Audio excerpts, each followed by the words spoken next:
El tema que yo preparé para ustedes es en base a este versículo. Un nuevo mandamiento os doy. ¿Ok? Es de Mateos, de Juan 13, perdón. Y el punto que yo quiero hacer es lo que Dios demanda de nosotros. ¿Ok? Ok, para empezar, yo quiero leer esta cita para que nosotros entendamos qué es lo que Dios demanda de nosotros. Si ustedes tienen algo que aportar, sean bienvenidos, que es más bonito así cuando se discute un tema. ¿Ok? Los embajadores de Dios deben ser un ejemplo para el mundo incrédulo y para el rebaño del Señor en palabra, espíritu y carácter. Deben ser uno en corazón. Cristo oró a su Padre para que esto fuera así, y ellos han de responder esa oración haciendo la voluntad de Dios, amándose unos a otros, valorándose mutuamente, no teniéndose en los desprecios ni fijándose para encontrar algo que desaprobar. A mí me gustó mucho este concepto porque durante los videos del hermano Perminder en, en Portugal, él habla mucho del hecho de ser embajadores. Nosotros somos embajadores de Cristo, somos representantes de Cristo en la tierra y necesitamos cumplir el mandato que Él nos ha dado, que es amarnos los unos a los otros. Pero entonces yo me hice la pregunta, ¿qué significa para nosotros amar? ¿Cómo realmente se ve eso en la práctica? Y a medida que vamos avanzando, vamos a entender qué significa amor. Y al final tal vez ustedes entiendan cuál fue mi conflicto. Entonces, en Juan 3:16, en Juan 13:34, encontramos este principio.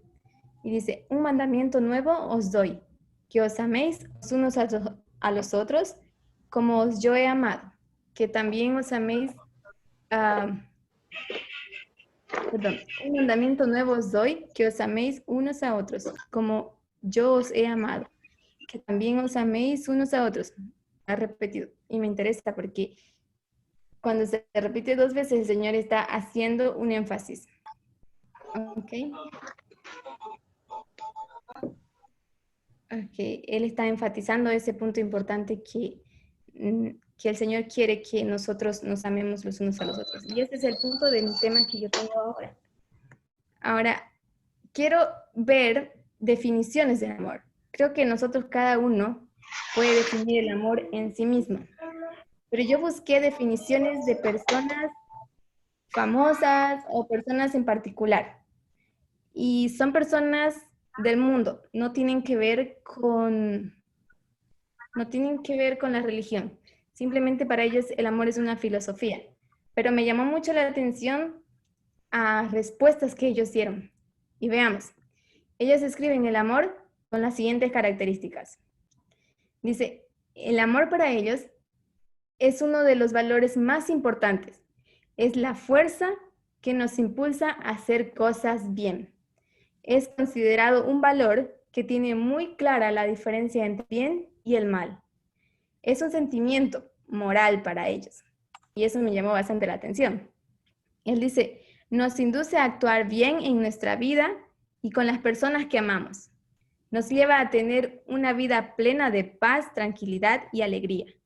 En consecuencia, causa bienestar con nosotros mismos. Como consecuencia, este tiene un buen efecto hacia nosotros mismos. Y esa última parte me llamó mucho la atención porque hace recuerdo a una historia que el hermano Oscar contó en una clase de salud, que el hecho de estar bien consigo mismo, eso nos permite sanar heridas del alma. Entonces, esas heridas del alma se reflejan en nuestra salud física, ¿ok? Ese punto solamente quería enfatizar. Tal vez me gusta también la manera en que ellos definen el amor verdadero. ¿Alguien puede leer qué significa el amor verdadero? Veamos.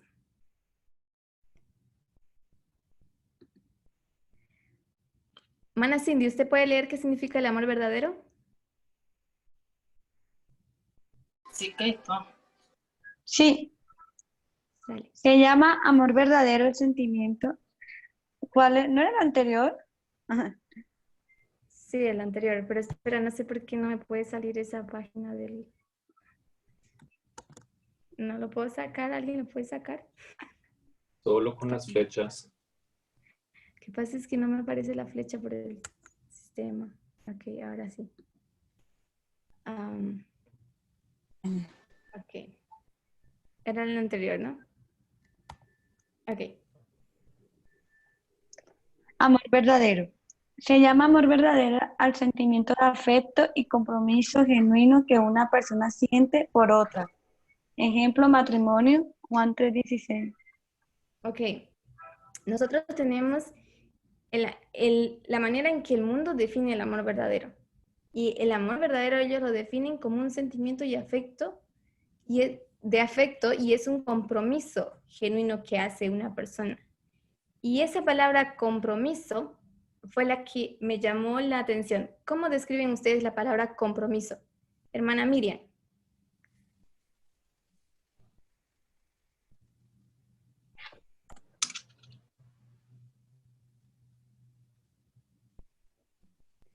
¿Alguien más? A ver quién pueda responder. ¿Cómo se define la palabra compromiso para ustedes? ¿Qué Cumplir con lo significa prometido. compromiso? ¿Perdón? Cumplir con lo prometido. Cumplir con lo prometido. Un Para compromiso. mí sería un pacto con mi palabra, de palabra. Un Un pacto compromiso. de palabra. Ok. Puede ser de palabra, Bien. firma. Ok. Un compromiso es hacer algo que uno, digo, o sea, dar la palabra en algo, eso es un compromiso y cumplir con esa palabra, también, pero es asumir una responsabilidad absoluta. Eso. Esa es la mejor definición que yo encuentro de compromiso. Es asumir la responsabilidad absoluta, sin necesidad de tener un pacto, sin necesidad de tener un convenio, un acuerdo. ¿Ok? Si nosotros tomamos el ejemplo de Juan 3:16, yo no puse el versículo porque todo el mundo lo sabe de memoria. A ver quién lo puede repetir. Alguien de la familia Corbacho. Porque de tal manera amó Dios al mundo que ha dado su unigénito para que todo el que crea, ¿cómo es que? No me acuerdo. Viva y No sé. más. No muera y tenga vida eterna. Se pierda y tenga vida eterna. ¿Viste? Los versículos fácil nos subestiman. Decimos que yo tomé ese ejemplo de Juan 3:16 para expresar un amor verdadero. ¿Por qué? Porque Cristo, cuando él entró en el acuerdo con el Padre, él no tenía por qué sacrificar a su hijo, sacrificarse él mismo, Jesús, para dar su vida. Pero en él nació un deseo, un compromiso para con la raza humana. ¿Cómo fue que lo expresó, hermano? Se me fue la palabra. Asumir, ¿no? Creo que asumir la responsabilidad. Asumir una responsabilidad absoluta. Gracias.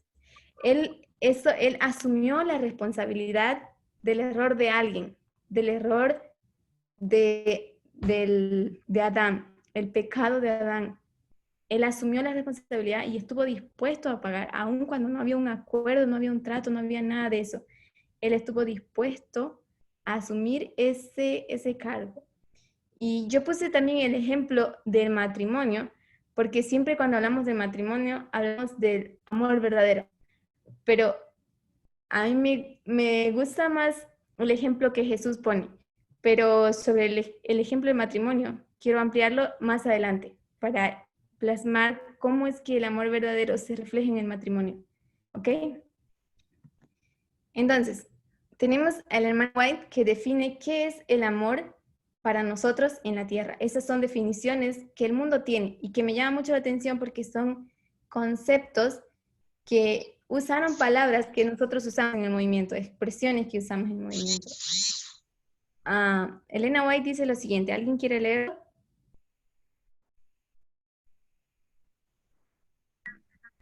¿Lo leo? Adelante. El amor hacia el hombre es la manifestación terrenal del amor hacia Dios. El Rey de Gloria vino a ser uno con nosotros, a fin de implantar este amor y hacernos hijos de una misma familia. Y cuando se cumplan las palabras que pronunció al partir, que os améis los unos a los otros como yo os he amado. Cuando amemos al mundo como Él lo amó, entonces se habrá cumplido su misión para con nosotros. Estaremos listos para el cielo porque lo tendremos en nuestro corazón. Entonces, aquí surge una de mis preguntas a mí en cuanto al amor. Porque nosotros en la vida tendríamos que trabajar, ir al cielo, trabajar en el cielo y volver. Yo decía, pero ¿por qué necesitamos volver si el Señor construyó una ciudad? Esa era una de mis preguntas personales. El Señor construyó una ciudad para nosotros, que la hizo perfecta, donde el pecado no puede entrar. ¿Por qué volver a la tierra? Para mí era una pregunta. Entonces esta cita, en la última parte, ella dice, el mandamiento que os améis los unos a los otros como yo he amado, cuando amemos al mundo como Él lo amó, entonces se habrá cumplido su misión para con nosotros, porque estaremos listos para el cielo, porque el cielo estará en nuestro corazón, no es un lugar, es el corazón, es la condición y la capacidad de amar. Tal vez podemos encontrar otra definición sobre esa, pero por el momento quiero apuntar a eso y ustedes me dirán si algo es importante. ¿Ok? Ok, también preguntamos o investigamos un poco sobre lo que significa el amor incondicional. Y lo que encontré en las definiciones fue lo siguiente. Aquel en que la persona, el amor incondicional es aquel en que la persona realiza una entrega total sin esperar nada a cambio. Entonces, yo como ejemplo, o ellos como ejemplo, me dan el amor de Dios hacia el ser humano. Pero otras personas me daban el ejemplo del ser humano hacia Dios. Y el ejemplo 2 que ellos dieron es el amor de un padre a su hijo, como un amor incondicional.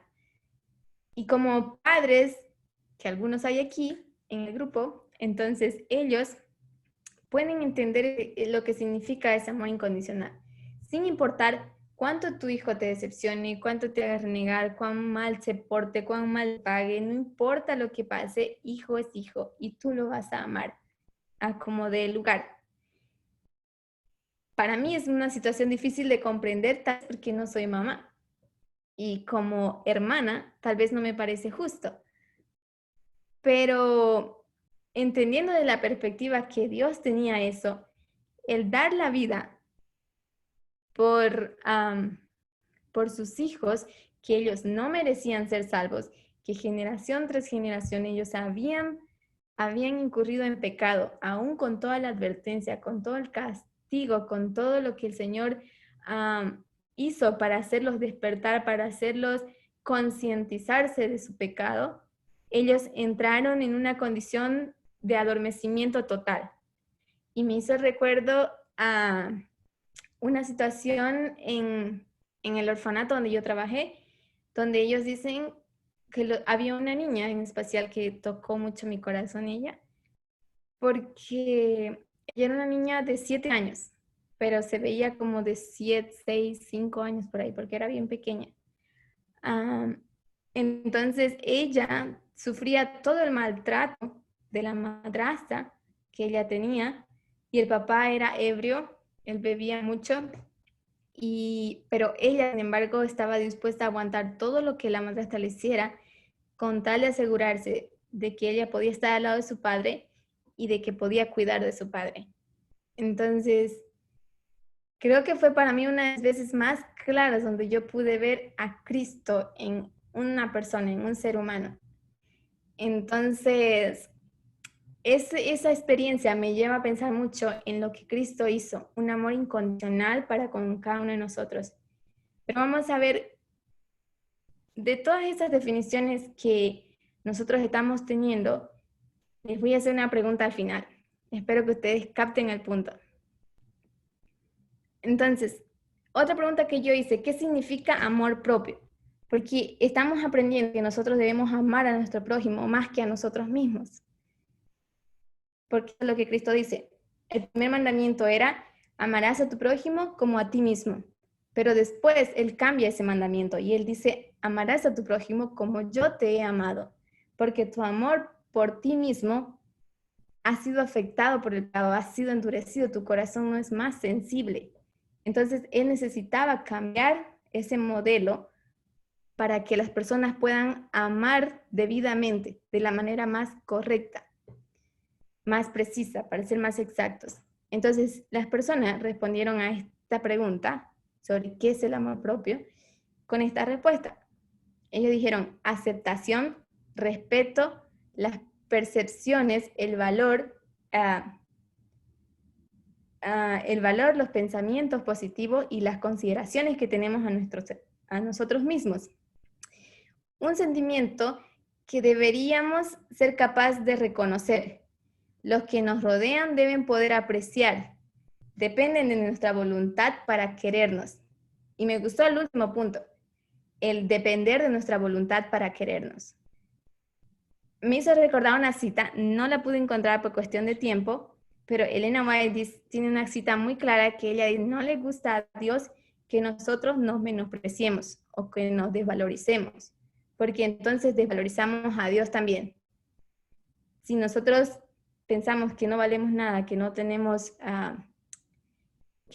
el mismo rango que otra persona, entonces nosotros tratamos de decir que Dios tampoco tiene el mismo rango en todas las situaciones. Hay excepciones donde Dios es más, Dios es menos, porque nosotros somos imagen de Él.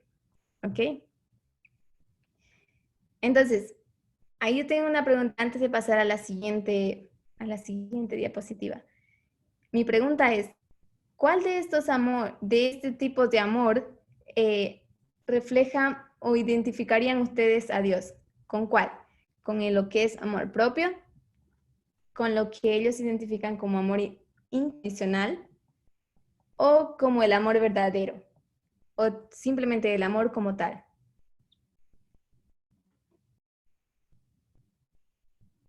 A ver, El incondicional. el incondicional. ¿Por qué?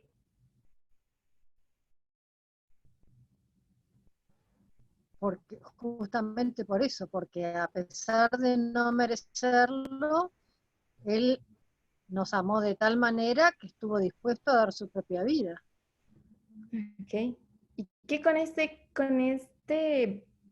tipo de amor? El amor verdadero. Que Sol, es un compromiso. yo creo que una pregunta muy compleja porque intentar definir el amor es intentar definir a Dios. Entonces, no sé si podríamos definir o encauzar en alguno de estos 3 puntos al amor. Me refiero con qué tipo de estos amores, o sea, con qué estas características tú identificas a Dios. No trato de definir lo que es el amor, porque pienso que el amor definido así es Dios. Pero, ¿en cuál de estos tú aplicarías a Dios? Lo que pasa es que el amor verdadero es incondicional. O sea que estamos hablando, separando dos cosas que son lo mismo. El amor verdadero es incondicional. Uh-huh. Y ese punto que hermana Graciela está haciendo es al que quería llegar. Nosotros podemos decir, Dios tiene un amor incondicional para con el pueblo. Dios es amor y es ese tipo de amor incondicional.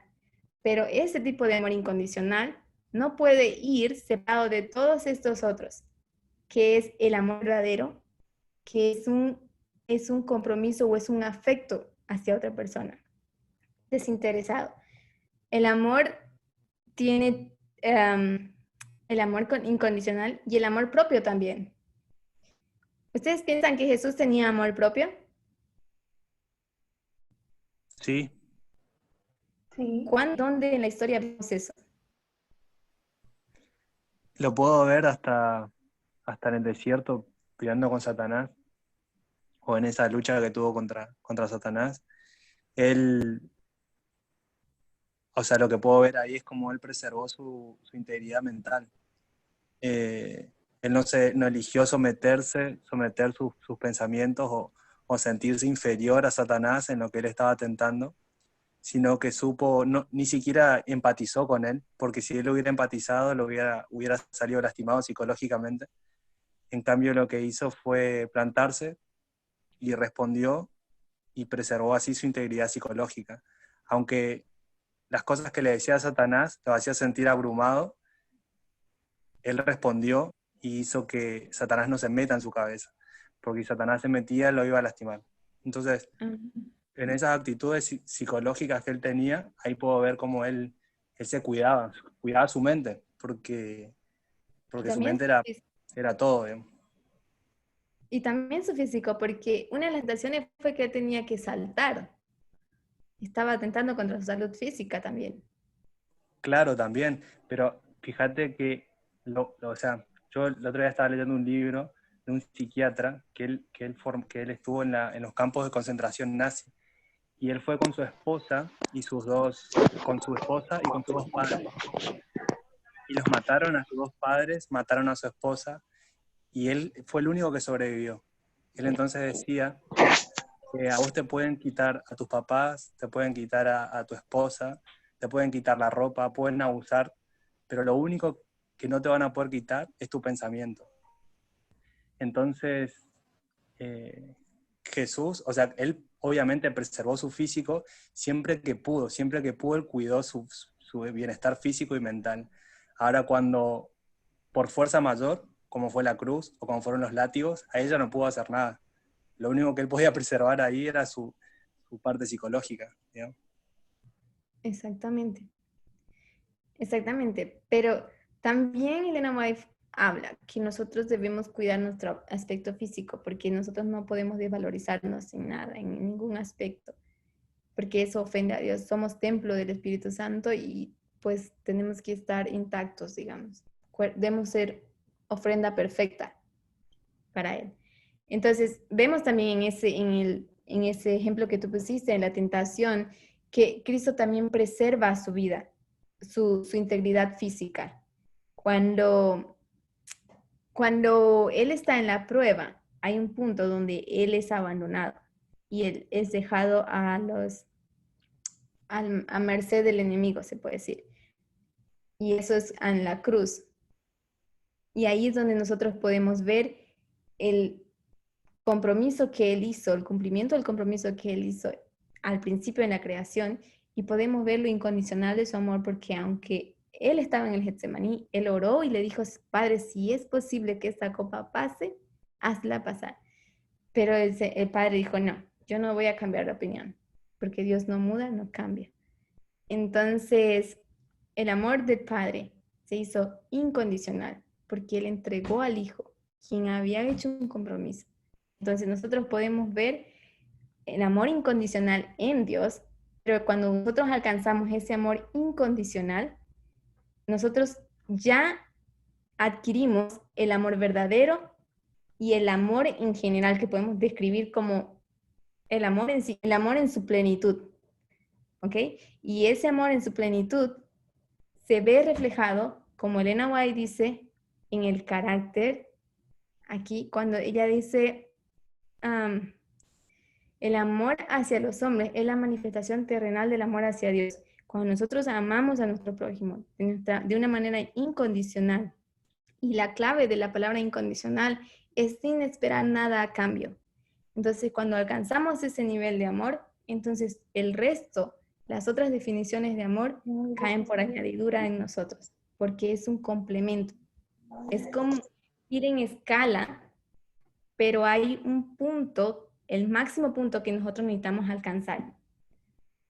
Y me parece interesante ese punto que tú hiciste, porque él muestra en ese punto los tres aspectos del amor: un amor verdadero, un amor genuino o incondicional, nosotros podemos decir, y el amor propio que él tenía sobre sí mismo, de cuidar su integridad, porque a la vez él era templo del Espíritu Santo, templo de Dios, digamos. Él reflejaba la imagen de Dios. ¿Alguien quiere participar, opinar o decir algo más sobre eso? ¿No? Entonces vamos a avanzar. Aquí tenemos lo que es el amor a Dios. Y las personas definen el amor a Dios como una actitud en la cual la mente, el corazón y el alma están alineados, a fin de que nuestro acto cumpla la voluntad de Dios. Solo aquí me parece interesante las personas cómo lo definieron en el segundo punto, es decir, nuestro espíritu y acciones reflejan este amor que sentimos por Dios, el prójimo y por nosotros. Yo pienso que como nosotros estamos estudiando que primero tiene que ser lo natural y después lo espiritual, entonces nosotros debemos reorganizar este orden que ellos dieron. ¿Cuál sería el orden que nosotros tomaríamos?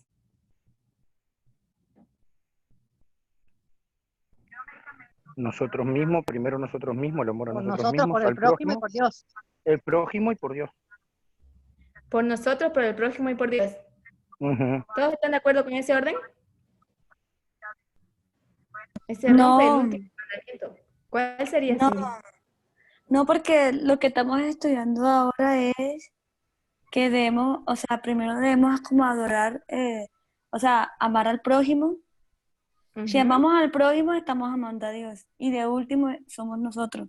Yo creo que nosotros siempre debemos tener una actitud de que primero es que esté bien el prójimo. O sea, no sé en las circunstancias, pero o sea, primero buscar el bienestar y demostrar el amor al prójimo.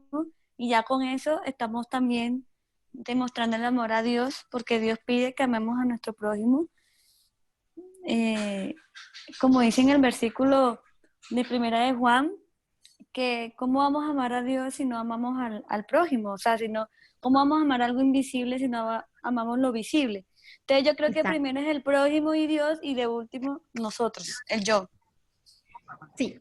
Y sin pienso tener, que nosotros- sin dejar de tener amor propio, claro está, o sea, porque también leí en otra parte que nosotros, por ejemplo, en tener este conocimiento, no podemos sentirnos tampoco inferiores en personas que son en teoría estudiadas en el mundo, ¿sí me entiende?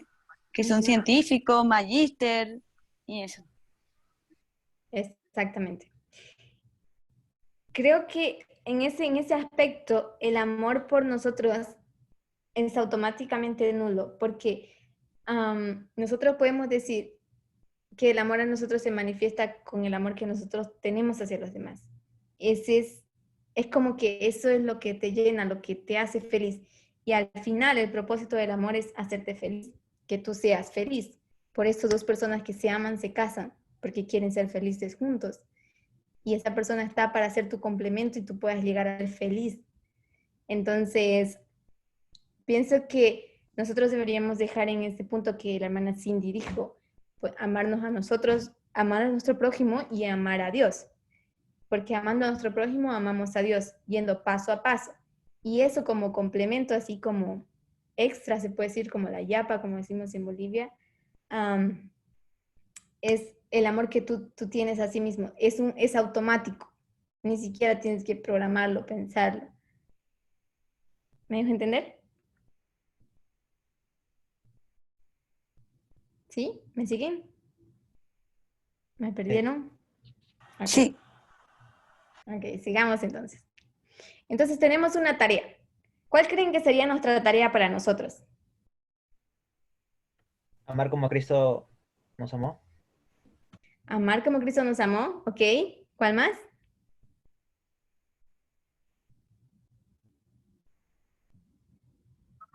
¿Me puedes reiterar la pregunta que no la entendí?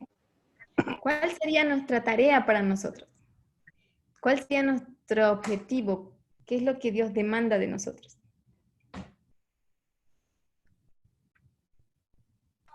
que adoremos a su ídolo, el ídolo que él creó para nosotros. Exactamente. Que adoremos a sus ídolos que Él creó para nosotros. Y vamos a ver qué nos dice Elena White. En Alza tus ojos, ese devocional, es el devocional que más habla de la expresión del amor. Es el que tiene más citas sobre el amor. Entonces, Elena White dice lo siguiente. Dios ha asignado a cada hombre su tarea. Cuando Él da a su siervo una obra especial que realizar, es una lástima que lleve tantas cargas que Dios no le ha encomendado a Él, sino a otros, y continúe quejándose y lamentándose. ¿Qué quiere decir ella con esa frase?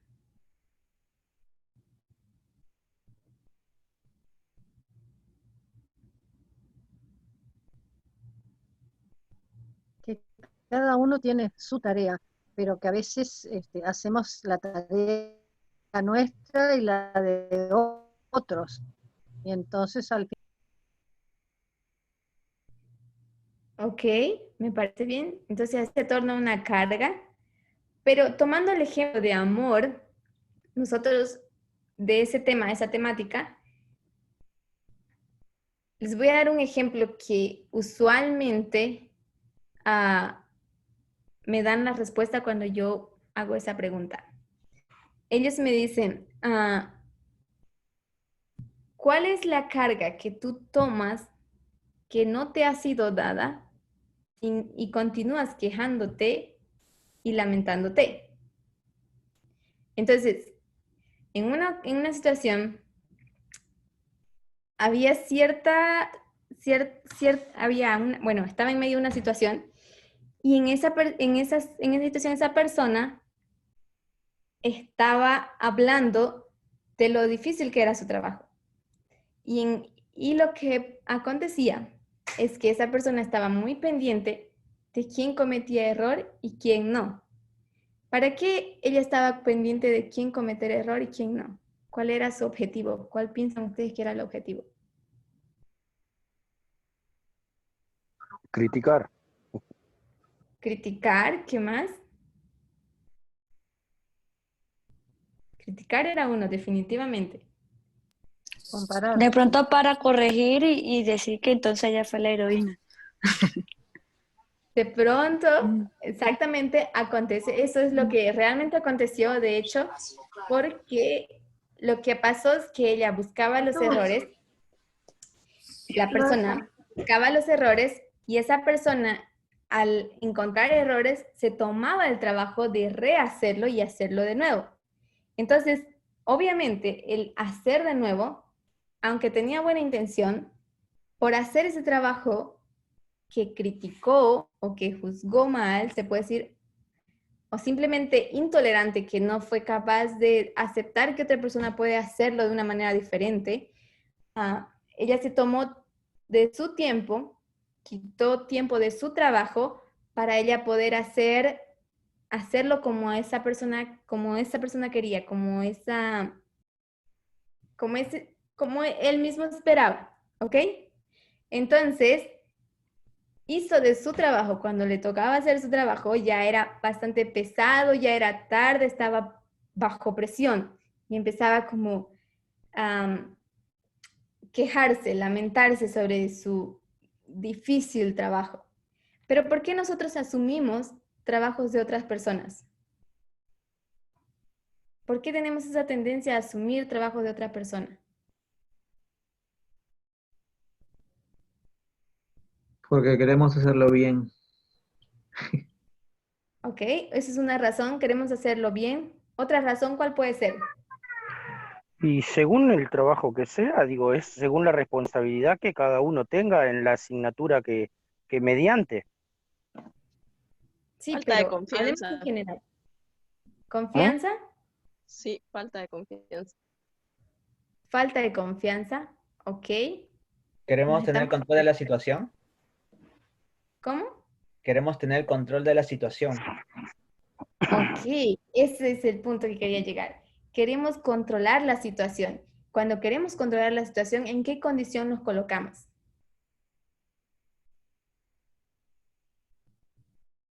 Como un jefe. Sí. Como un jefe.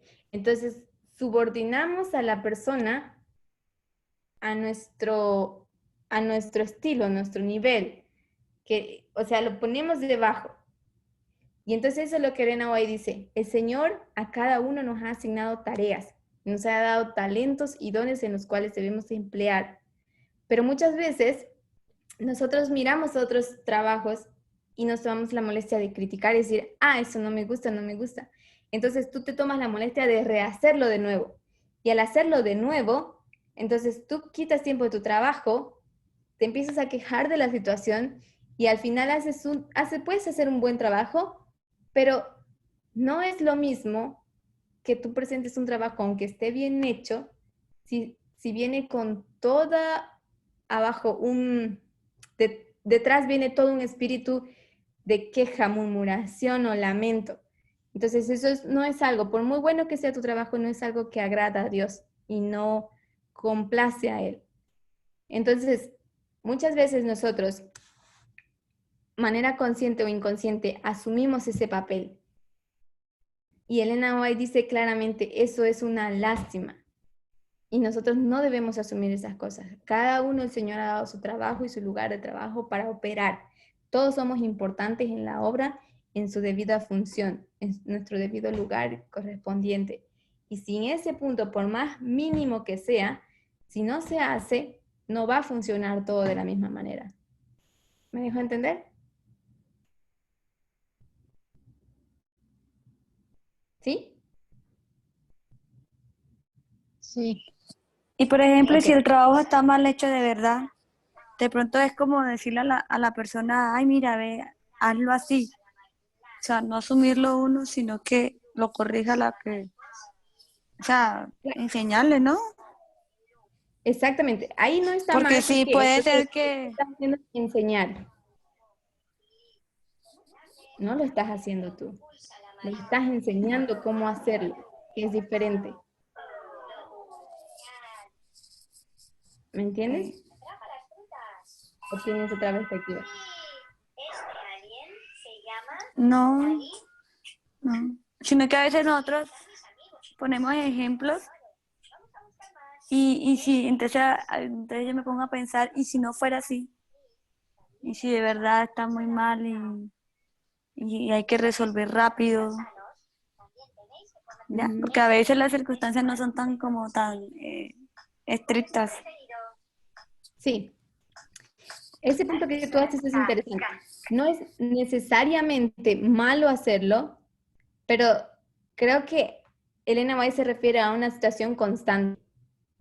Personas que, la idea que ella está queriendo mostrar es que personas se trataban de controlar el trabajo de otras personas. Y nosotros tenemos un jefe y tenemos un protocolo y todas esas cosas, digamos. Pero necesitamos aprender a respetar la manera en que otra persona trabaja. Es cuestión de tolerancia en el área de trabajo. Y de ese caso, muchas mujeres sufrieron durante los años 50, 60. Menospreciaban su trabajo aunque eran buenas, digamos. ¿Me dejo entender? Hola, ¿se escucha? Hola. Sí, Creo que a mi forma de ver la parte importante de este versículo, de este pasaje, o a lo que le veo yo, no es tanto el hacer la otra tarea, sino el quejarse y lamentarse. Creo que si lo haces con alegría o la corrección, vos terminó, hizo algo mal y se fue, y lográs hacer una corrección con alegría o estar bien y decir, qué bien, se hizo la tarea bien al final igual y quedás satisfecho, no creo que haya drama. Creo que el tema siempre es el lamento, porque si haces tus tareas únicamente y te lamentás, está mal. Si haces la del otro, está mal. Y si le enseñás de mala gana, sigue estando mal. Para mí que el tema es el quejarse y lamentarse. exactamente. Y es importante ese punto porque ella está hablando sobre el trabajo y la prontitud, cómo debemos nosotros trabajar en este capítulo, o sea, cómo debe ser el obrero del Señor. Y es importante eso que tú dices porque al final nosotros tenemos que llegar a obtener el carácter de Cristo. Y muchas veces, a veces lo que nos falta es tolerancia para con los demás. Y me gusta ese punto. Creo que debemos enfocarnos más en el hecho de que el Señor nos ha asignado a cada uno nuestra tarea y que nosotros no deberíamos asumir responsabilidad de otra persona, pero eso no quiere decir que tú no puedas ayudar, cooperar o corregir, porque también es nuestra función, pero mucho va a depender la manera en que tú lo haces. ¿Sí? ¿Están de acuerdo? ¿Podemos avanzar? Sí, Muy tal bien. cual. Vamos. Entonces, yo tengo esta cita de Isaías 16, 17, donde el Señor nos da como tarea lo siguiente. Si ustedes van a Isaías 16, 17, pueden ir a sus Biblias. Mano Marco, ¿usted está ahí? Isaías 1, 16 al 17. Sí. ¿Usted me puede dar el contexto del capítulo? Isaías 1. 16 al 17. Tengo que recordar, ponerme en la situación. Que había sido totalmente, que había sido totalmente. Que había sido totalmente. Sí, había quedado todo negro, no llegó nada. Recién ahora. Ok. Ok, la Ahora yo pregunta creo. era si podemos dar el contexto de Isaías, primer capítulo. Y primer capítulo habla de comienzo del ministerio de Isaías, y él es introducido en una situación donde Dios está preparando al pueblo para recibir el juicio de la deportación por Asiria, ¿no? Y así viene muy pronto va a venir la crisis, ya viene la profecía que conocemos en el capítulo 7. ¿Eso es lo que está preguntando? Sí. Los versículos 10 en adelante hablan del llamado que Isaías hace a los príncipes de Sodoma al arrepentimiento. Y en esos versículos 16 y 17, él da especificaciones. ¿Qué significa el arrepentimiento? Y él dice básicamente, lavaos y limpiaos. Quitad la iniquidad de vuestras manos de delante de mis ojos. Dejad de hacer lo malo y aprended a hacer el bien. Buscar el juicio, restituir al agraviado y hacer justicia al huérfano, amparad a la viuda. Son trabajos específicos que nos apuntan a qué tema.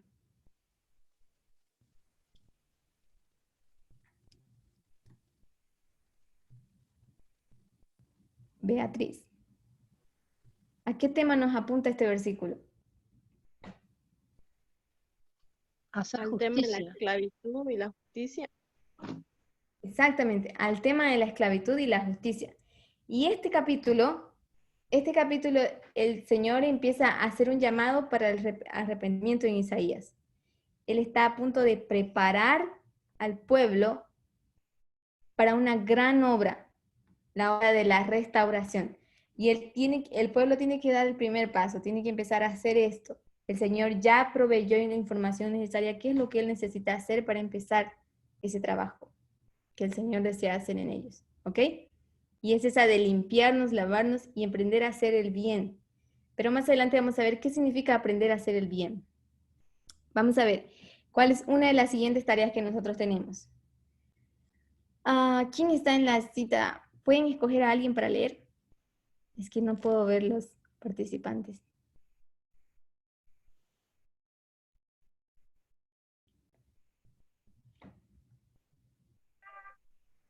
¿Cuál hay que leer?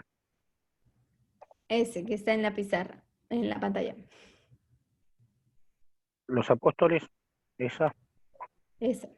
bien. Los apóstoles no cumplían su misión por su propio poder, sino con el Dios viviente. Su tarea no era fácil. Las primeras labores de la iglesia cristiana se realizaron bajo opresión y amarga aflicción. Los discípulos encontraban constantemente privaciones, calumnias y persecuciones en su trabajo, pero no consideraban sus propias vidas como caras. Antes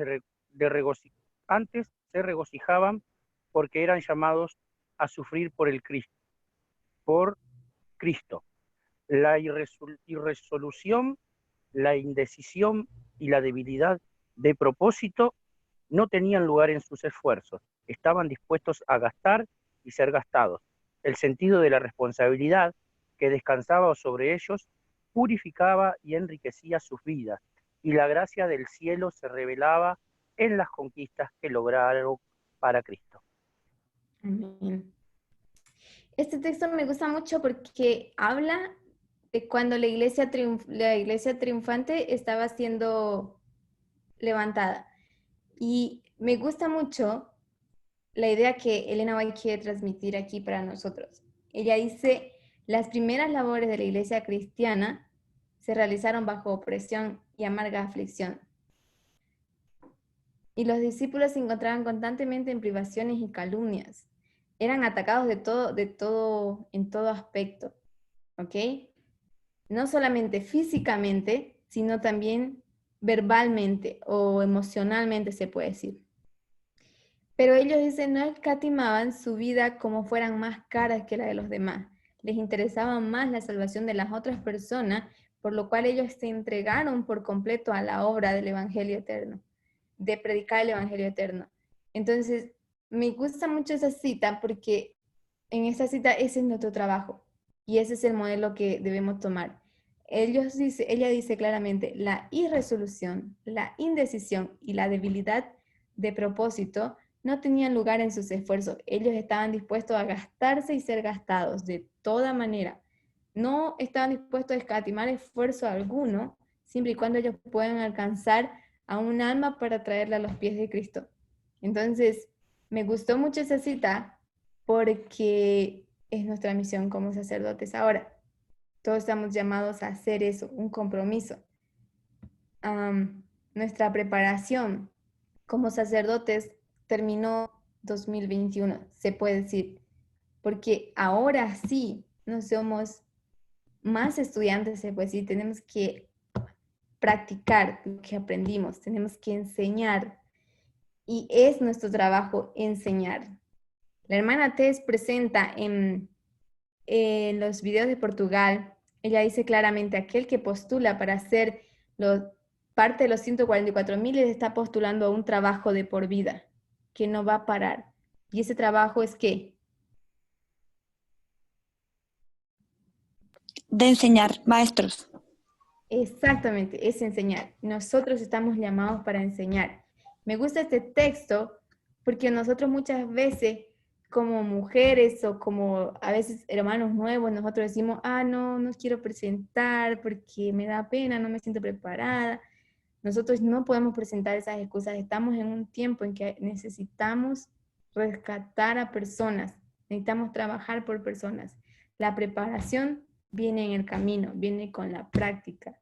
Sí necesitamos estudiar para prepararnos, para presentar, pero necesitamos empezar a ejercer porque no hay tiempo más para después tú hacer prácticas, sino es constante. Aprendes, practicas, aprendes, practicas. ¿Alguien tiene algo más que decir de esta cita? Ok, entonces vamos a continuar. Tengo esta cita que es de Obreros Evangélicos. Elena White habla, es de hecho la anterior a la anterior cita que leímos. Y Elena White dice lo siguiente. Me fue mostrado que las victorias más señaladas y las derrotas más terribles han sido muchas veces asunto de minutos. Dios exige rapidez de acción, las demoras, las dudas y la vacilación y la indecisión frecuentemente dan al enemigo toda clase de ventajas. ¿Alguien tiene experiencia con esa cita?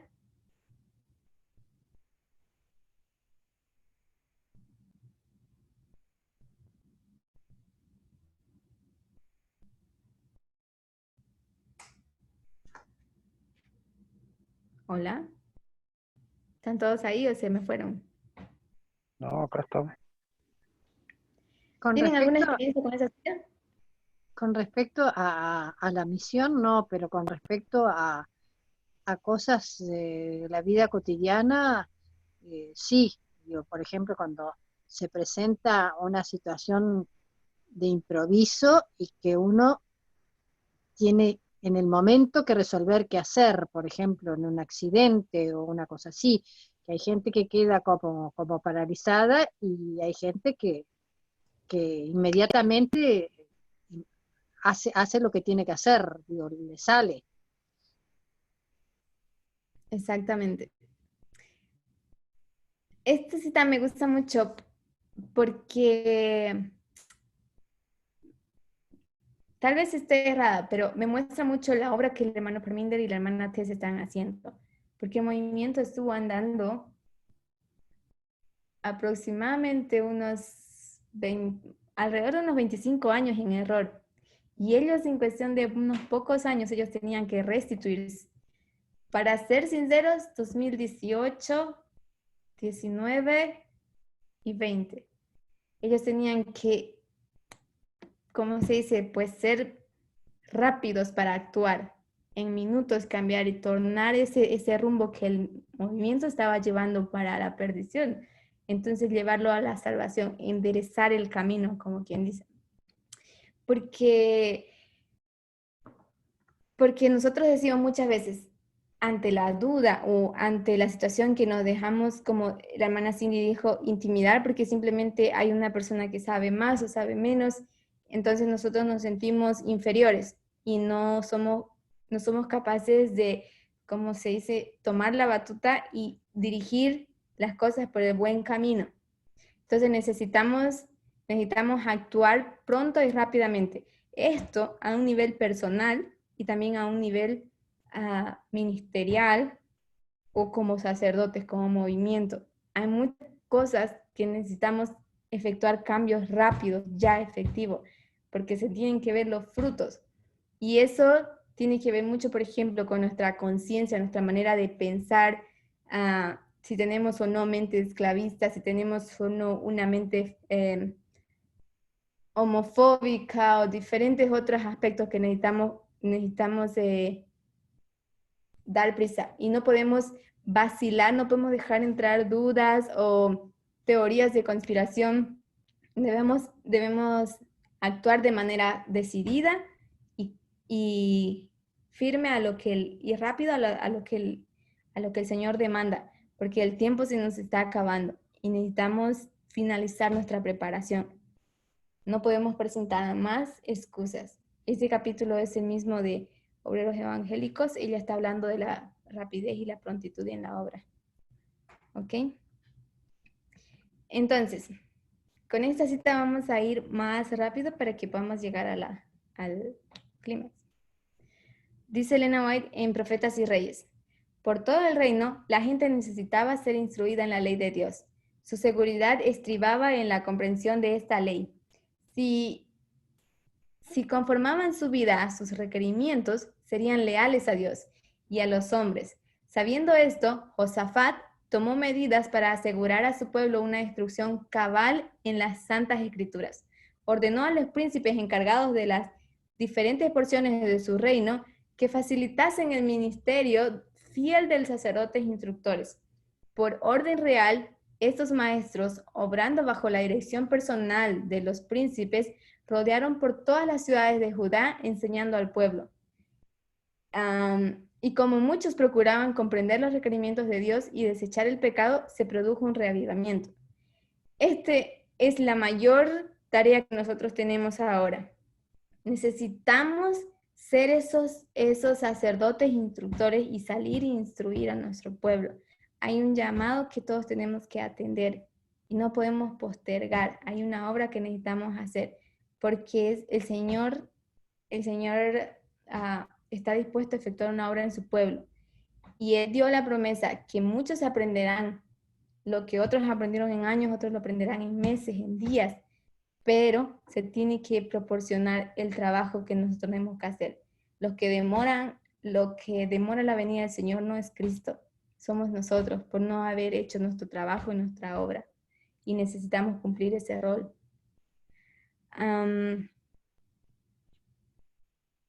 ¿Alguien tiene que decir algo sobre esta cita? ¿Ustedes conocen la historia de Josafat?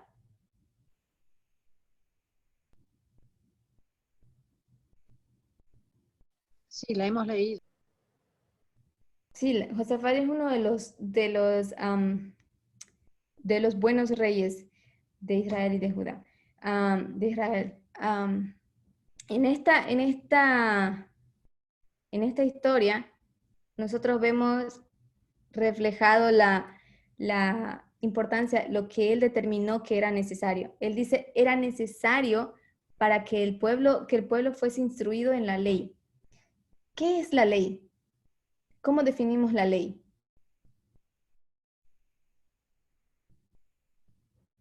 La palabra de Dios. La palabra de Dios. Ok, Pentateuco. ¿alguien más? En el tiempo de ellos debería ser el Pentateuco, ¿no? Los Pentateucos. Ok, ayúdenme con la lista de los participantes porque no los puedo ver. Déjenme ver, vamos a ver así. Vamos a ver. Hermana Noemí o hermano Cristian. ¿Qué es la ley para nosotros? ¿Cómo definimos la ley? Creo que es el carácter de Dios. El carácter de Dios. Vamos cerca. Ok. ¿Alguien más? A ver. Mana Marta. ¿Qué es la ley?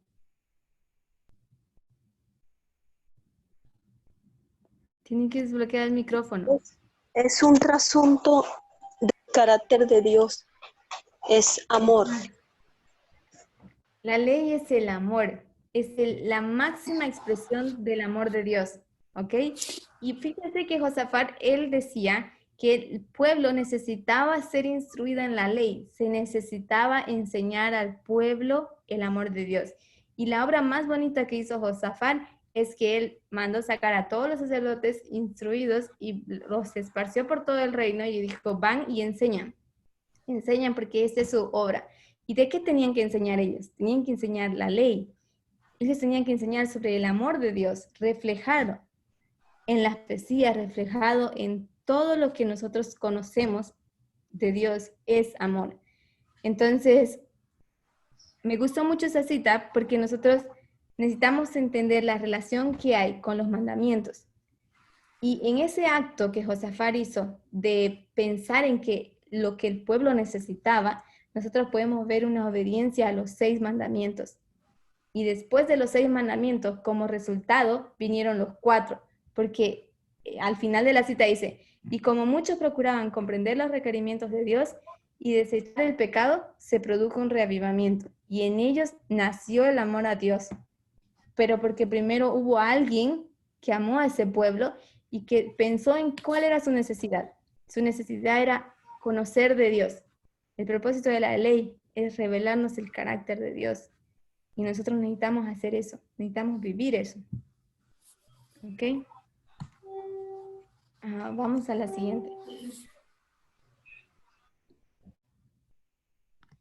La siguiente, nuestra misión. Yo puse 2 citas como misión de sacerdotes que nosotros tenemos.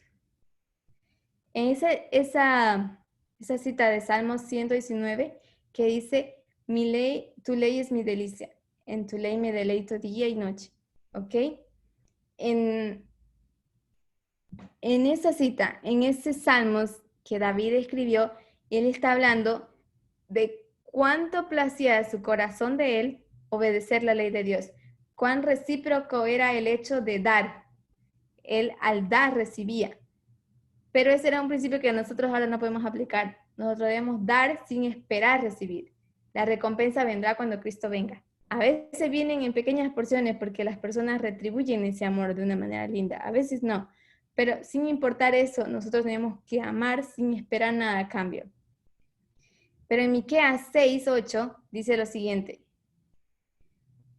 Oh hombre, Él te ha declarado lo que es bueno. ¿Y qué pide Jehová de ti? Solamente hacer justicia y amar misericordia, que es decir, piedad, y humillarte ante tu Dios. Y también dice en Santiago, que ese me gusta mucho, lo conozco desde niño ese versículo, y él dice, el que sabe hacer lo bueno y no lo hace, le es pecado. Entonces, tenemos una misión que enseñar, una misión que mostrar y que reflejar en el carácter. Y es esa. Para mí, la resumí en esa. ¿Alguien tiene algo que aportar en cuanto a nuestra misión como sacerdotes? En parábola, ¿cómo la pondríamos? Estaba viendo, no es la respuesta a la pregunta que estás haciendo, pero Mira que lo que estábamos aprendiendo, el versículo de Miqueas 6:8, primero pide hacer justicia y amar en misericordia, o sea, al prójimo. Y después de segundo humillarte ante, o sea, eso es lo que estábamos hablando ahorita. O sea, ahora cuando uno entiende más o menos el tema, pues ya ve como el sentido a los versículos. Me parece bonito. La simetría también, ¿no? Exactamente, la simetría. Si tú miras también en Santiago, el hacer lo bueno también es para alguien. Y luego dice, y el que no lo hace le es pecado. Entonces está hablando, entonces si tú no haces algo bueno, no estás haciendo algo malo en contra de una persona en sí, sino estás directamente haciendo algo en contra de Dios, porque el pecado es contra Dios, no contra una persona. Sí, pueden ser casos donde sufre la persona, pero el pecado es contra Dios. Es un asunto entre tú y Dios. Y el hacer lo bueno y el hacer lo malo es con el ser humano. ¿Entienden esa relación? Sí. Ok. Sí. Ok, entonces vamos a lo que es opuesto. Muchas veces para entender algo necesitamos mirar desde la otra perspectiva. Entonces yo puse, ¿qué es lo opuesto de amor? ¿Qué es lo opuesto de amor para ustedes? Definiciones o conceptos, ideas.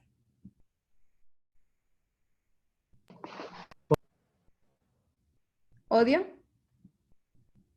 ¿Ok? ¿Alguien más? No cumplir la ley. Si tú no cumples la ley, ¿Desobediencia? está mal. Ok. Sí. ¿Alguien más?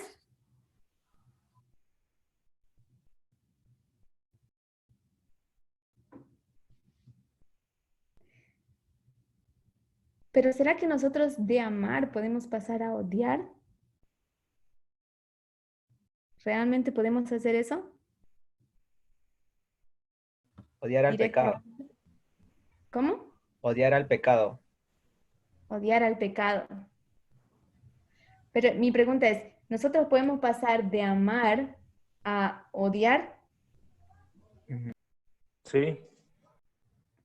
No Yo no podemos. sé, porque, o sea, por ejemplo, hay como dos cosas. O sea, se nos están enseñando que el amor es el amor al prójimo, cumplir los 6 mandamientos. Pero odiar, para mí odiar es que yo quiero hacerle algo como a dolo, o sea, algo intencionado a alguien, pero también yo puedo faltar al amor sin tener esa intención o por omitir una acción. O sea, no sé, es que a veces a Ok, veces llegaste al punto. Entiendo lo las que quieres decir. dos, sí, exacto, bueno, tú me entiendes. No Entonces, vamos entendí. a ver. ¿No entendimos? Ahora vamos a entender. Lo que hermana Cindy dice, muchas veces nosotros podemos llegar a efectuar lo opuesto al amor, a manifestar lo opuesto al amor sin necesariamente ser el odio. Porque si nosotros ponemos el amor en una escala, el odio es la última fase. Es como la máxima expresión de la maldad. ¿Ok? Pero inicialmente no puede ser opuesto directamente. ¿Ok? Entonces, vamos a ver qué es. Y yo puse lo opuesto al amor. Usualmente solemos pensar es el odio, que el odio es lo opuesto al amor. Pero podemos definir la indiferencia como el opuesto al amor. La indiferencia es un sentimiento capaz de romper en 1000 fragmentos el corazón de cada uno. ¿Ok? Vamos a ver. En Salmo 119, 174 dice lo siguiente. He deseado tu salvación, oh Jehová, y tu ley es mi delicia. No sé por qué siento que ese texto está fuera de mi esquema, pero veamos. Ok, vamos a avanzar al siguiente. Vamos a ver, 3 enemigos del amor. 3 cosas que pueden afectar realmente el amor y que pueden cambiar nuestro corazón y de los cuales nosotros necesitamos protegernos. Y son la indiferencia, que quita todo el aliento poco a poco, que quita completamente, aniquila, se puede decir, es la más letal. La indiferencia es la manera más fuerte de herir a una persona. ¿Ok? La segunda es la indecisión que nos impide avanzar, progresar, ya sea en el conocimiento a Dios, en las obras, en todo aspecto. Si no somos capaces de tomar decisiones, entonces nos quedamos estancados ahí, sin poder avanzar. Y la desilusión, que lo termina casi todo al instante. ¿Están de acuerdo con eso? Vamos a ver, ¿qué significan eso? Yo encontré citas que hablaba de eso, de la hermana White. ¿Qué es lo que la hermana White quería decir con eso? Y vamos a ver, ¿alguien que me pueda ayudar a leer? Déjenme ver. ¿El hermano Toto? Dale, dale, dale. Sí. Ponga Ahora sí. en play. ¿Leo? Ahora sí. Sí, por favor. Si yo hablase lenguas humanas y angélicas y no tengo amor, vengo a ser como metal que resuena o címbalo que retiñe. Y si tuviese profecía y entendiese todos los misterios y toda ciencia, y si tuviese toda la fe de tal manera que traslade los montes y no tengo amor, nada soy. Y si repartiese todos mis bienes para dar de comer a los pobres, y si entregase mi cuerpo para ser quemado y no tengo amor, de nada me sirve. Ese es Corintios 13, 1 al 3. ¿Puedes explicar lo que significa para ti? Este es uno de los versículos que más me gusta, porque por ahí me hace entender que lo esencial que es el amor para el ser humano. Como que nosotros podemos hacer muchísimas cosas, podemos tener un montón de proyectos, hasta creer que servimos a Dios, pero si el ser humano no tiene amor, como que no le encuentra el sentido a su vida. Como que el amor pasa a ser como algo esencial en la vida de un ser humano. Sí, me gusta. A mí, de hecho, ese fue el versículo que me motivó a hacer este tema. Porque aquí dice, tú puedes hablar como un ángel, pero si no tienes amor, eres simplemente un metal que resuena. Y no tienes melodía, no tienes nada que ofrecer, excepto ruido, molestia y cosas así. ¿Sí? Me dice, si tú tienes profecía, si tú sabes profecía y tú entiendes los misterios de toda la ciencia, no importa lo oculto que tú seas, si tú tuvieses toda la fe capaz de mover montes, trasladar los montes, pero si no tienes amor, de nada te sirve. Entonces, para mí, ese fue el punto que me llevó a hacer este estudio, a investigar más sobre qué significa el amor, a qué Dios se refiere con amor, cuál es el concepto que Dios tiene de amor. Porque lo que estamos estudiando ahora, para mí es solamente una pequeña puerta abierta, es como entreabierta, una esquina de la ventana donde te entra un rayo de luz, pero tengo la impresión de que no estamos comprendiendo la plenitud del amor de Dios aún. Y pienso que vamos a completar ese descubrimiento o esa verdad, ese tesoro, a medida que nosotros trabajemos por los levitas y por los netineos. Es un proceso en el que estamos en descubrir qué es el amor. Y me llamó la atención porque dice, para mí, la profecía, entender la profecía significaba mucha cosa. Para mí eso era la revelación del carácter de Dios. Y sí, a través de la profecía aprendimos muchas cosas. Es más, entramos en este concepto del amor. Pero dice, eso de nada sirve si tú no tienes amor. Entonces me llevó a pensar, espera ahí, tú puedes entender profecía, pero todavía puedes estar sin amor en tu corazón. ¿Qué significa entonces? ¿Qué pone el amor en tu corazón? ¿Qué es lo que trae amor a tu corazón? ¿Cómo haces para sembrar ese amor? Entonces Pablo continúa y dice, si partieres todos mis bienes para dar de comer a los pobres, y si entregas mi cuerpo para ser quemado, y no tengo amor, de nada me sirve. No sirve de nada cualquier sacrificio. Entonces eso me puso a pensar, si Cristo no hubiese tenido amor, no hubiese servido de nada que él hubiese muerto.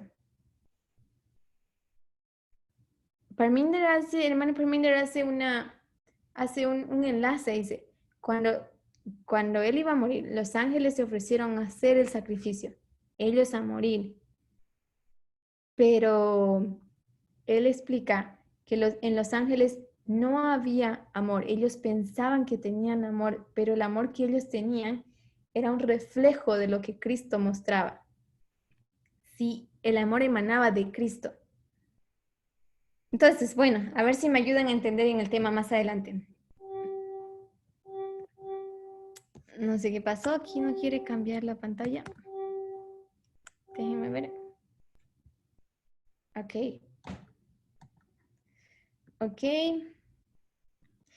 Entonces vamos a Isaías 42. Vamos a ver, en este versículo, lo que yo veo es, ustedes me dicen, ¿cuál de esos 3 enemigos del amor vamos a identificar mejor? Así lo lee. Hermana Graciela, ¿lo puede leer? Sí.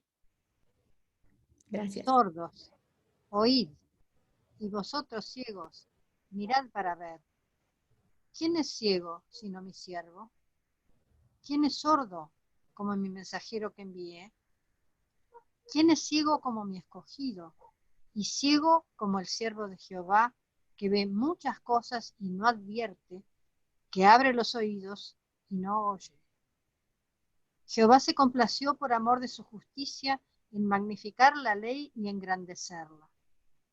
Mas este es pueblo saqueado y pisoteado, todos ellos atrapados en cavernas y escondidos en cárceles, son puestos para despojo y no hay quien libre, despojados y no hay quien diga restituir. Entonces, ¿cuál de los enemigos es hermano Graciela?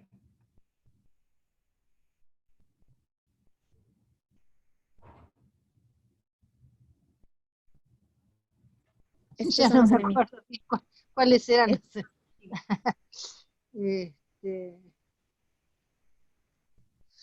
Indiferencia, sí. la indecisión y la desilusión. Yo creo que la indiferencia. La indiferencia. ¿Cuál es la clave para identificar la indiferencia en ese versículo? ¿Cuál es la palabra clave?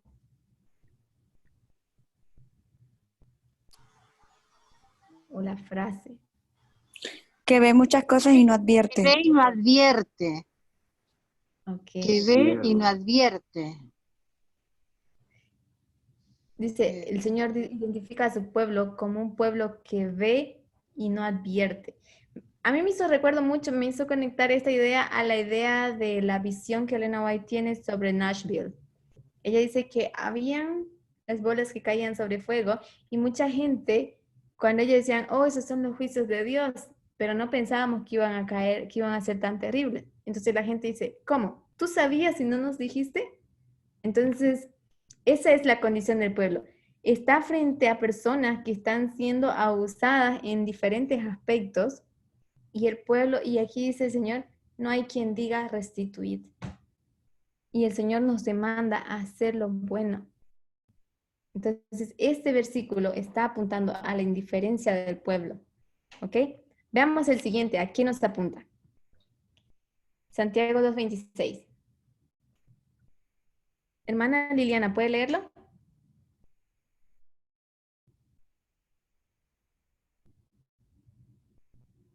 Ok, la hermana Liliana está sin micrófono. Beatriz. Ya. Porque como el cuerpo sin espíritu está muerto, así también la fe sin obras está muerta. ¿A qué apunta eso? Ya no puede ser indiferencia porque ya fue. ¿Es la indecisión o la desilusión?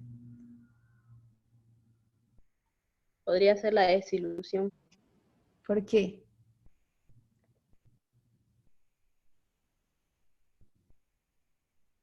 Porque Cuando uno se desilusiona, pues bueno, no quiere saber nada de nada, ¿no? Y es como si estuviera totalmente muerto. Exactamente. Si tú vienes lo que dice la desilusión, es lo que termina todo casi al instante. Es la decepción. Y si nosotros vamos a la historia milerista, nosotros vemos que en 1844, cuando Cristo no vino, muchos se desilusionaron y cayeron en un chasco y inmediatamente abandonaron toda su fe. Se tornaron en burladores y se pusieron en contra del mensaje. Entonces, nosotros podemos ver la desilusión en base en este mensaje, porque empezaron a retractarse, ya no tenían obras, entonces también su fe había muerto, era una clara evidencia de que estaban sin fe. Y desilusión también se puede describir como sin esperanza o sin anhelo, perdieron todo, así, todo tipo de esperanza o anhelo. ¿Tienen algo que decir sobre eso? ¿Quieren opinar o cambio? Yo creo que es como indecisión. ¿Tú crees que es como indecisión?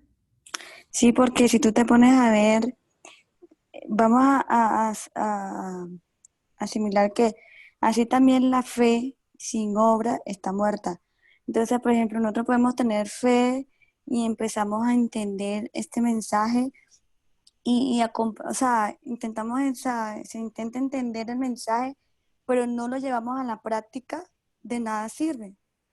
O sea, no nos decidimos a llevarlo a la práctica por, por temor, por la circunstancia, por lo que sea, pero no es consistente y no se mantiene en lo que está aprendiendo. Entonces, es una fe muerta. Porque a mí de qué me sirve si entiendo lo del cielo y la tierra y amar al trabajo y amar las cosas, pero igual me da rabia ir a trabajar, o sea, no me sirve de nada. O sea, como no decidirme, como no llevarlo a la práctica, tratar de vivirlo, de entenderlo, pero en la práctica, no solo en creer en algo. Porque para mí la fe es como creer, conocer y creer. Entonces, yo creo que también puede ser como algo así de indecisión. Ok. Vamos a ver entonces la siguiente para ver qué nos aclara la siguiente. ¿Qué es esta cita? ¿Puedes leerla, Cindy? Durante 40 años, la incredulidad, la murmuración y la rebelión impidieron la entrada del antiguo Israel en la tierra de Canaán. Los mismos pecados han demorado la entrada del moderno Israel en la Canaán celestial. ¿Qué pecado era aquí? ¿Mm? ¿Qué pecado había aquí? ¿Qué pecado? Sí, ¿qué pecado identifica? Pues aquí está la incredulidad, murmuración y rebelión. O sea, estaban rebeldes, no creían, y si no creen, ¿qué iban a hacer? No cumplían la ley y no creían. En Profetas y Reyes, Profetas y Patriarcas, cuando él estaba hablando de Moisés, cuando él no habla de Moisés, Moisés pasó por mucho tiempo tratando o sea, luchando contra la murmuración del pueblo.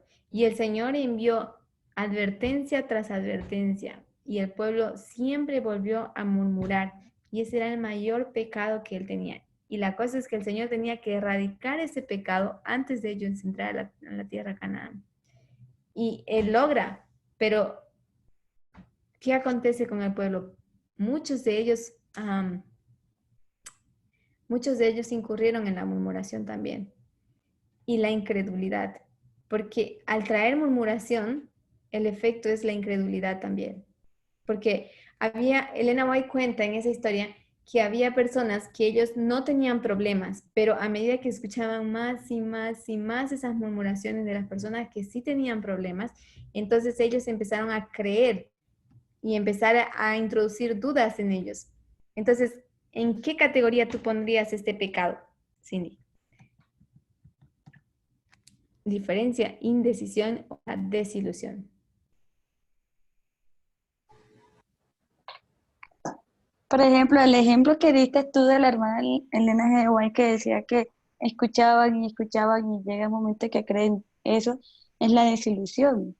O sea, si yo estoy en cualquier cosa y hay personas que están murmurando y uno comienza a ver como controversia, entonces uno se desilusiona.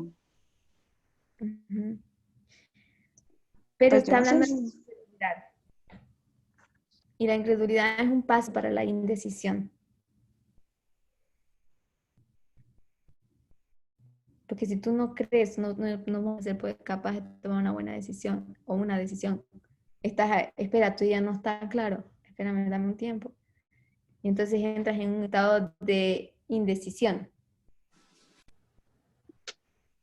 Es que la indecisión es como cuando yo no sé qué hacer. Define indecisión entonces. No, o sea, digo yo, no sé, de pronto, pero para Está bien. mí yo creo que cuando yo estoy indecisa es porque tengo dos opciones, pero no estoy segura de ninguna de las dos opciones. Y Estoy indecisa. eso es lo que le pasó al pueblo. Ellos primero estaban decididos, pero luego después de escuchar tanta murmuración, ellos entraron en una situación de indecisión, tanto que dejaron introducir dudas en su cabeza que eran incapaces ya de discernir lo que era bueno y lo que era malo, lo que era verdad y lo que era correcto. Y ellos perdieron fuerza moral, Lena White dice.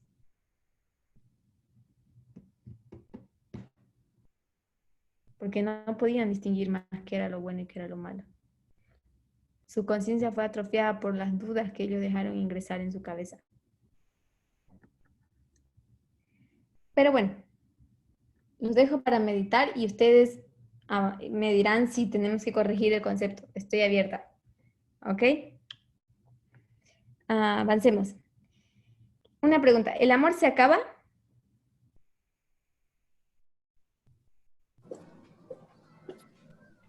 El verdadero no. Esa es una buena respuesta. ¿A qué se refiere con el verdadero?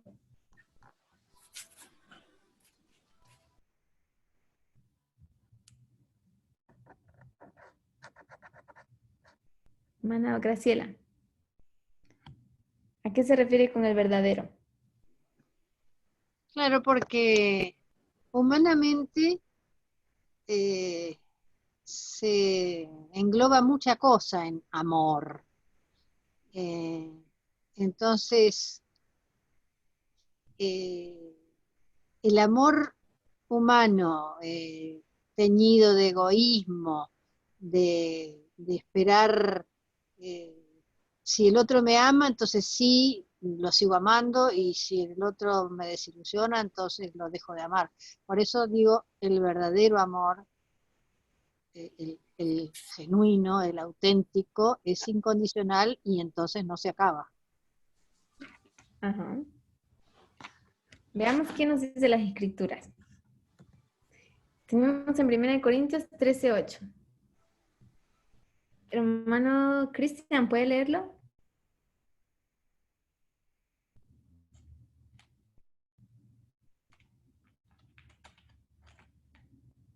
¿Hermano Toto? Tal vez. Dale, leo.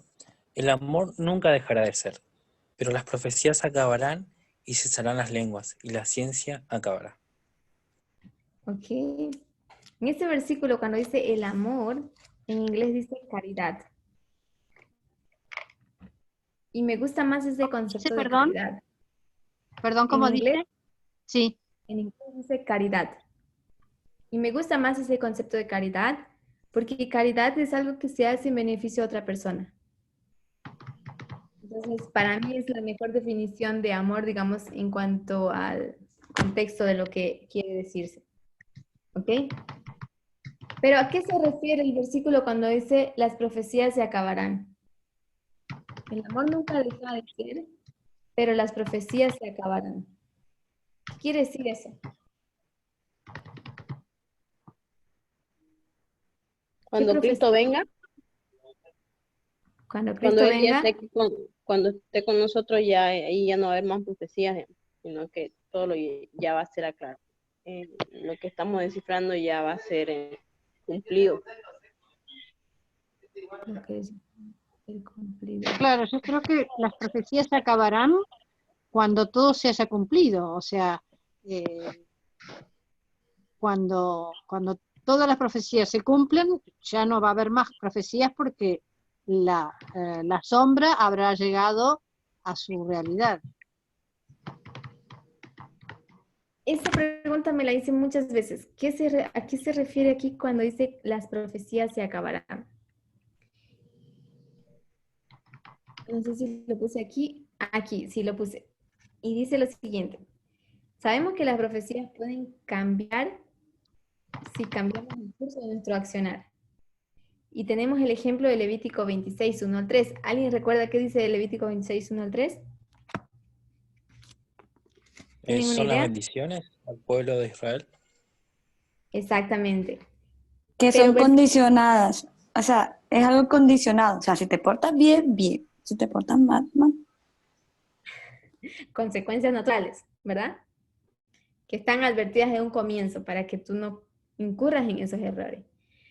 Pero el versículo 1 y 3 es la prueba. Y el versículo 4 a 3 es el efecto. La causa, podemos decir, y el efecto. Las consecuencias. Tal vez lo puedes leer, ¿alguien lo puede leer versículo 1 al 3 de Levítico 26?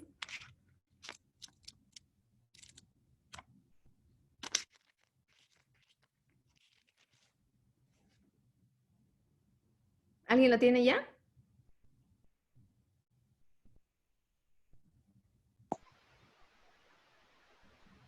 No haréis para vosotros ídolos, ni escultura, ni os levantaréis estatua, ni pondréis en vuestra tierra piedra pintada, para inclinaros a ella, porque yo soy Jehová vuestro Dios.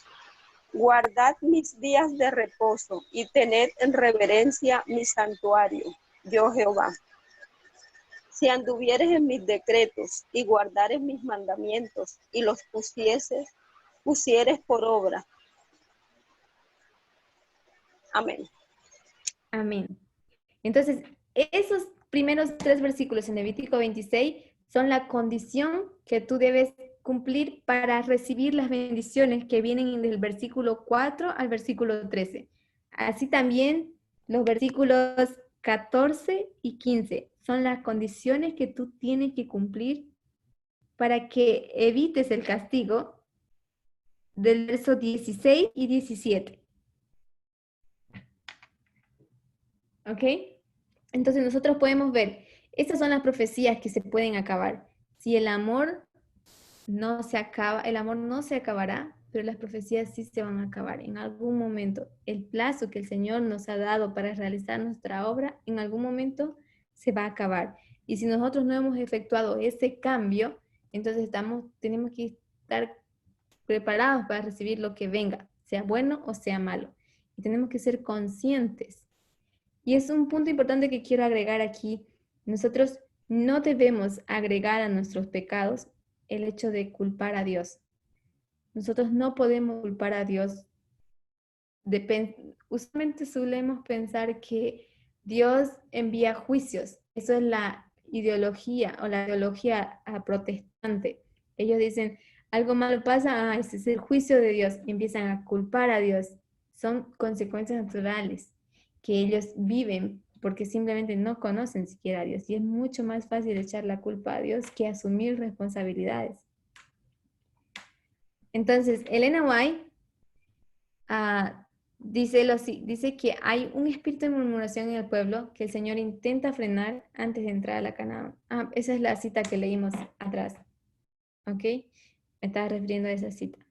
Entonces, hay profecías que nosotros necesitamos efectuar el cambio. Por ejemplo, la hermana Tess trajo para nosotros el tema de la igualdad, el tema de la esclavitud. El hermano Parminder está perfeccionando o está ampliando lo que es el tema de la naturaleza del hombre a través de diversos temas. Los mensajes proféticos están siendo refinados a un nivel máximo, se puede decir.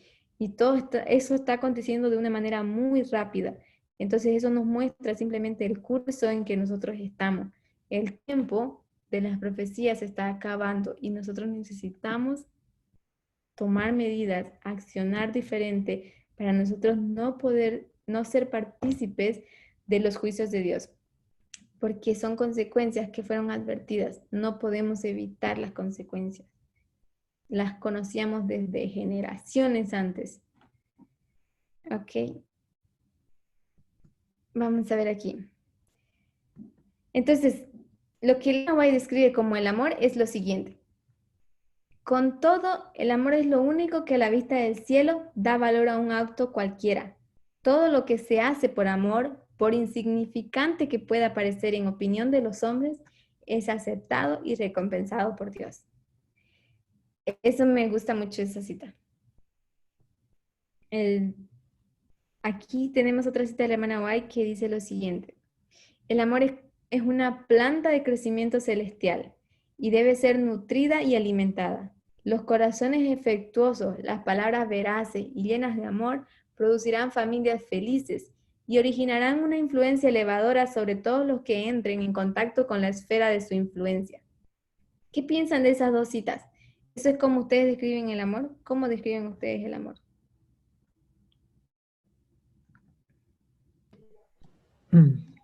Felicidad. Felicidad. Ya, me gusta eso. ¿Qué es felicidad? Ah, ya. Bueno, es sentirse pleno, completo. ¿Cuándo tú te sientes pleno y completo?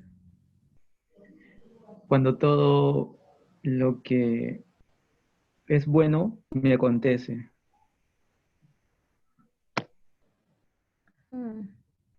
Entonces es condicional.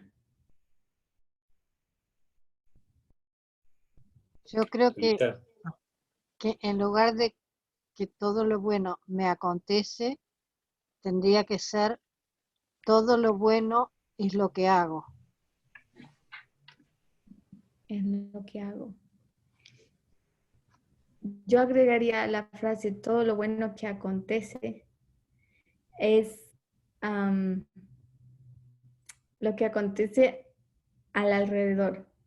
Porque todo lo que nosotros hacemos, si ustedes miran lo que acontece en el mundo hoy en día, los movimientos como la ola del feminismo, como el movimiento de derechos civiles que lucha contra la gente, que lucha a favor de la gente de color o a través de la gente homosexual, de los homosexuales que defienden sus derechos de ellos, vemos que el Señor está restituyendo el derecho a esas personas que han perdido por abuso de diferentes maneras.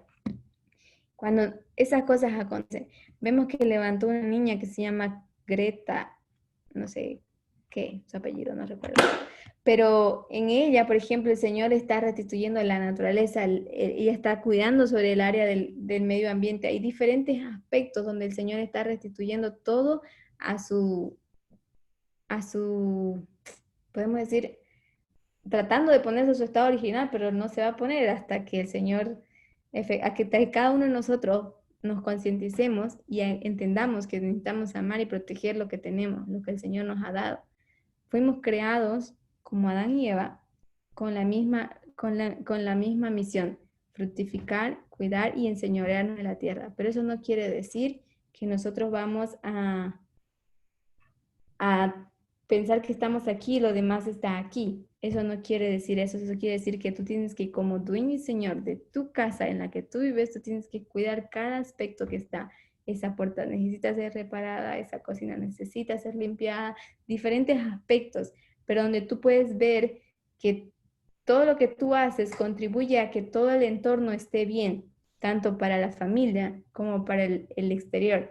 Y como cristianos tenemos que hacer eso con el mundo, tratar de hacer este mundo un lugar mejor para nosotros, para el prójimo, porque hay mucha gente que necesita de nuestra ayuda. Y en eso consiste para mí el amor, en eso consiste el trabajo. Me gustó la definición que el hermano dio, pero yo haría esa modificación. Sí, para mí es interesante eso que dijiste, porque para mí eso es amor. El sinónimo del amor es cuidar, es poder dar lo mejor de nosotros a otra persona y cuidarla, digamos. Pues sí. Yo no pude terminar el tema ahora por cuestión de tiempo, pero aquí les dejo solamente un vistazo. Lo que yo hice fue tratar de comparar y contrastar cómo es que en la vida vemos el efecto del amor, cómo Dios lo presenta y cómo Satanás lo quiere presentar. Y yo puse estas imágenes. Voy a correr rápido así para terminar y ustedes ya revisan en las notas que les voy a enviar y me hacen preguntas si tienen algo que aclarar. Entonces tenemos a Dios, que Él creó al hombre a su imagen y semejanza. Pero también tenemos a Dios, quien envió a su Hijo en representación de Él. Y Él tenía que mostrar al Padre. No vamos a leer la cita por cuestión de tiempo, pero aquí les dejo unos ejemplos. Lo que yo quise decir es que el Señor, así como Jesús era imagen del Padre, así también el hombre es una imagen de Dios, o sea, de Jesús. Ejemplos más caseros. Un niño es la imagen de sus padres. Lo que sus padres son, el niño va a reflejar exactamente el mismo carácter, el mismo comportamiento. El matrimonio es lo mismo. Es el propósito de ser una sola carne. Y Cristo vino a este mundo para hacer con nosotros uno en espíritu. Y yo puse aquí las citas para que ustedes puedan leerlas después más detenidamente. Pero también puse la falsificación de este aspecto. Yo puse, cuando nosotros tenemos en Apocalipsis 14, la bestia y la imagen de la bestia. Podemos representarlo así, pero también podemos hacer una representación como la bestia, siendo el papado, y la imagen de la bestia, como siendo los protestantes apóstatas. Entonces, podemos ver cómo exactamente Satanás había copiado el plan de Dios perfectamente. En todo aspecto él estaba tratando de confundir a todo el mundo. Y a mí me llevó mucho a pensar esta comparación que hice en que, ¿cómo estoy yo segura que yo no estoy adorando a la imagen de la bestia? Y a medida que yo hice mi estudio, nosotros podemos estar incurriendo en adorar a la imagen de la bestia en la manera en que nosotros pensamos o actuamos, hasta en las cosas más pequeñas. Elena va a decir, nosotros tenemos que ser muy cuidadosos en lo que entra en nuestros oídos, en nuestra mente, en nuestros ojos, porque eso puede cambiar nuestro concepto de Dios en nuestra mente o en nuestro corazón, conceptos sobre nuestro prójimo. Y en ese aspecto, cuando cambiamos el concepto sobre uno de nuestro prójimo en nuestra mente o en nuestro corazón, entonces nosotros estamos adorando a la bestia, porque estamos rechazando a uno y decimos que amamos al resto, pero Pablo dice, ese es un mentiroso. El que ama 80% de la población y odia, por ejemplo, a 20% o por lo menos a una persona que no le cae bien, entonces esa persona ya se torna en un mentiroso, porque nosotros todos somos hijos de Dios y tenemos que aprender a amar incluso hasta a nuestros enemigos. Y en eso consiste lo que el hermano Parminder dice, amar es muy peligroso. Te torna vulnerable y frágil. Eres un blanco perfecto para cualquier tipo de ataque. Pero eso no lo pude terminar. Les dejo aquí las citas. Si tienen alguna pregunta, les dejo aquí. Solamente esta imagen para explicarla. Aquí en esta imagen también tenemos lo que hizo Nabucodonosor. Tenemos a Nabucodonosor y él crea la imagen. Pero si nosotros vemos en la historia, la imagen era inmensa la que él creó, no era de la misma estatura que Nabucodonosor.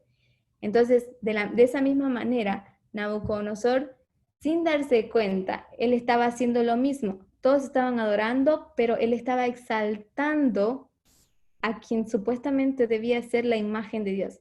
Y nosotros tenemos que exaltar a nuestro prójimo. Entonces, eso se ve como dimensionalmente.